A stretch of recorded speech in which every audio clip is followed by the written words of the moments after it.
Hello, welcome to a very special video, a sort of one-off I think, because I managed to solo Scorchbeast Queen, in part thanks to watching Angry Turtle. A lot of the techniques I hear are displayed and showcased on his channel, so please, if you're not subscribed to him, go and check him out. Angry Turtle is absolutely amazing when it comes to tips and tricks for doing this kind of things. And it was also, I wanted to do it because it was Triple XP weekend. A friend had said to me that she felt Sneak, Paula by the way, she felt Sneak and Vintage Nuke Shine together were kind of OP, so it kind of put an idea in my head of how to put those two together and solo the Scorchbeast Queen with using melee. Now I'm not running, I'll show you how I did that after the footage of me beating the Queen, because that's the main reason you're here.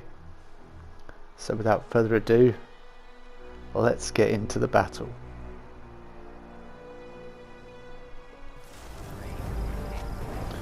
So what you want to do is definitely take out small mobs and anything else that will give away your sneak, and you want to constantly be in sneak. And you also want concentrated fire on, so you can target the wings or use a vampire rifle, kind of helps with a little bit of health. I run about 2/3 rads. I don't tend to use Nerd Rage that much, but eventually you're going to get to the point where you've taken enough rads. I'm also using glowing blood packs, but I'll talk through all the equipment I used through that. Because I have healing factor, glowing blood packs don't last 10 minutes, they last a little bit less, but they're still a pretty good protector against radiation, and that's your main enemy with a bloody build. My main weapon of choice is, of course, the lovely unstoppable monster, but you can use a bloodied mole miner gauntlet or a power fist. So at this point I'm just trying to clear any mobs that may give away my position and bring the Scorchbeast Queen down. She wasn't playing game. I did try it once before and she went and sat in the nuke zone and it just failed completely, and I ran out of time. She glitched out basically because she sat there and I managed to kill her after the time limit, but it doesn't count for killing big enemies which annoyed me a little bit. I've still got to kill a Scorchbeast Queen apparently, despite footage to show me killing a Scorchbeast Queen. So what I'm relying on is Sneak and Nuke Shine together with melee once I bring her down, and that is the main weapon of choice for the maximum destruction. I could have maximised my damage a bit more by taking the Psycho buff. Psycho buff's good because it gives you a plus 65 health, it gives you a few other bits, but here we go, she's down on the ground.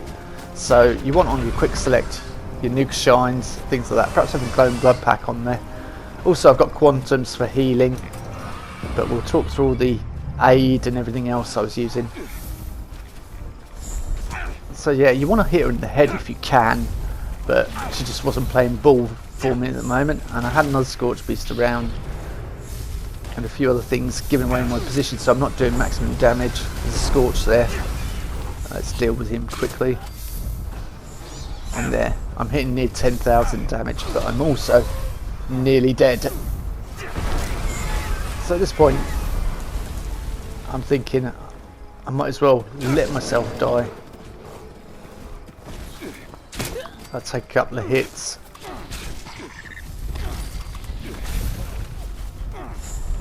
And there we go. So when you come around you could well be in this predicament, sitting in there, so make sure you've got Radaway on your quick select, because you want to take Radaway as quickly as you can and run like crazy out the nuke zone.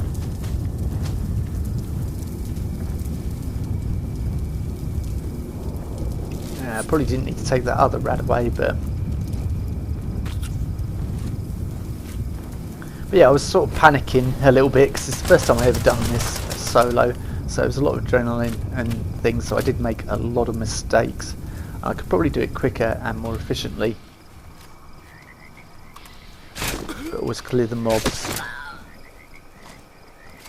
But that's Sneak, and yeah, he has a rubbish perception, so 3 is my perception, but we'll go through all the stats of course once we get there. So yeah, it's gone quiet, which surprised me. I was like, oh, no music. Well, oh, obviously not fighting the Scorchbeast Queen anymore. So what you're doing is you're using Tormentor on the wing with a rifle, just so you've got that extra sort of range really, and you're trying to cripple the wing to bring her down. You can use this same technique on normal Scorchbeasts as well. I remember when Angry Turtle first came into one of my live streams and sort of shouted at me, use Tormentor, put in the comments, use Tormentor. I'm like, I don't have Tormentor. Now I do. So if you follow this same build setup, you should be pretty sorted. It's a sneaky stealth build. You're going to be pretty okay with most creatures. And it is great creeping around with others. Here we go. So yeah, you want a fair few vintage nuke shines and quantums and whatever. Buy them from vendors. You know, find them in the world. I don't know what was going on here. I wasn't getting the... I was getting detected and not quite the damage I wanted.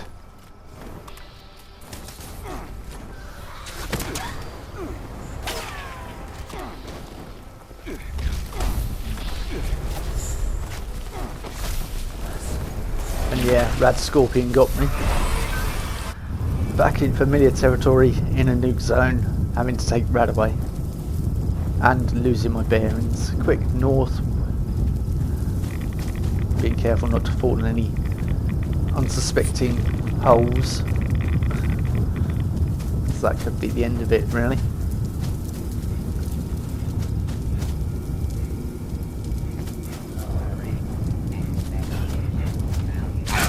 Yeah, I had the sense of violence robot there as well, which kind of annoyed me. I was like, I really don't want to do senseless violence. I've got more important things to worry about.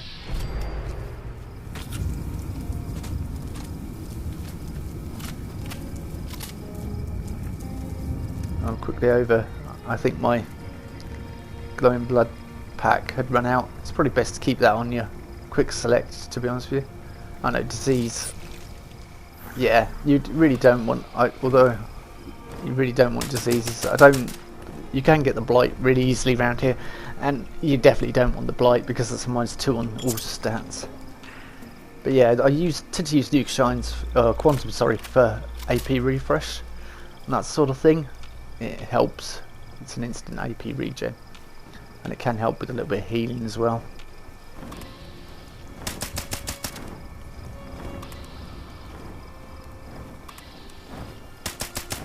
So I'm not doing a lot of damage to the wings, that's not the point of it. We are just simply crippling her and taking her down. Yeah, glowing blood pack.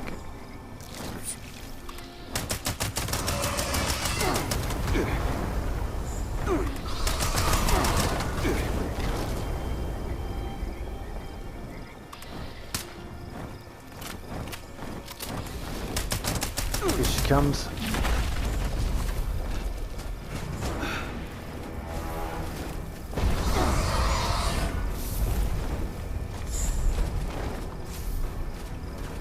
Little mistake there. Wrong button. But yeah, she's regened once now, so now I should be able to bring her down fairly swiftly.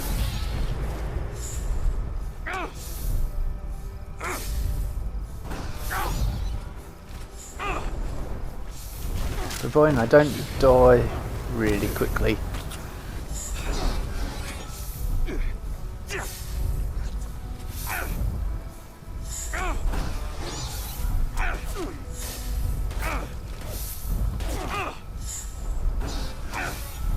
So yeah, the technique relies on you dying, but there she goes.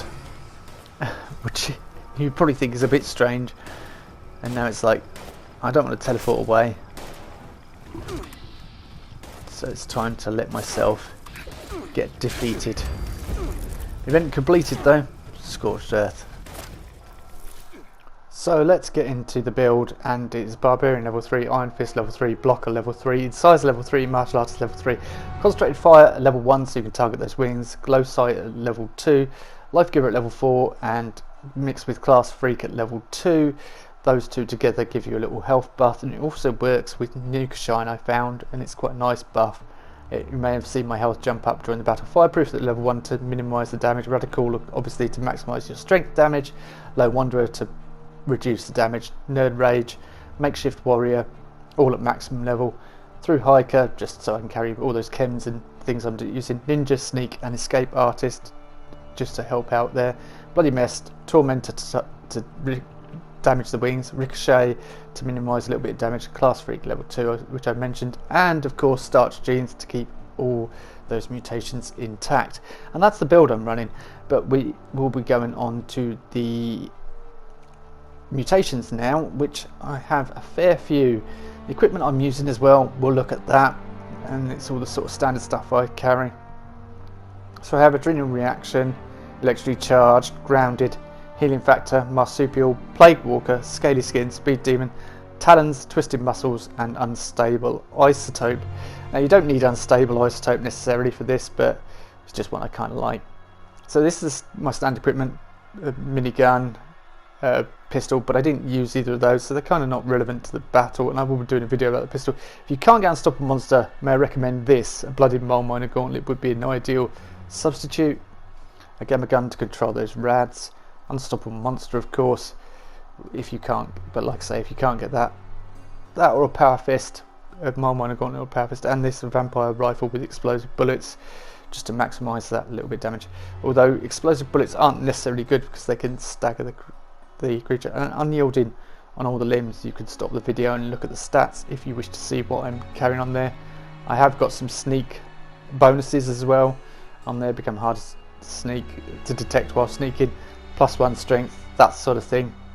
Environmental disease, not too worried about that because I do use Plague Walker to my advantage during battles, although during the Queen, Blight and things like that can really mess up your chances. So, and of course the Obligatory Shades. So strength bobblehead, I was actually running an unarmed bobblehead, not a strength bobblehead, but you can choose either. Canned meat stew to maximise your, or cranberry, or you know, products of any kind.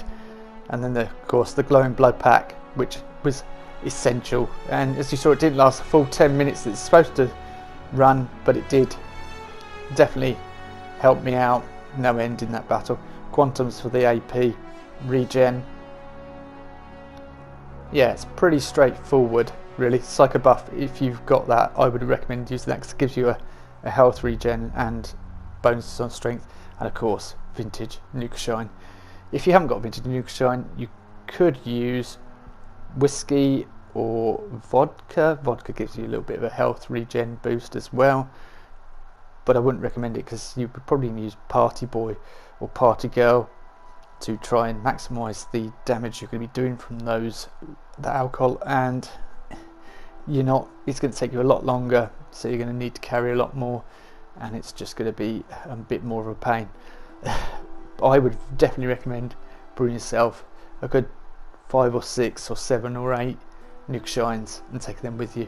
So that is how I soloed the Scorchbeast Queen with melee, and I think I probably could do it again slightly quicker than that with better results if I'd used things like Psycho Buff and such like.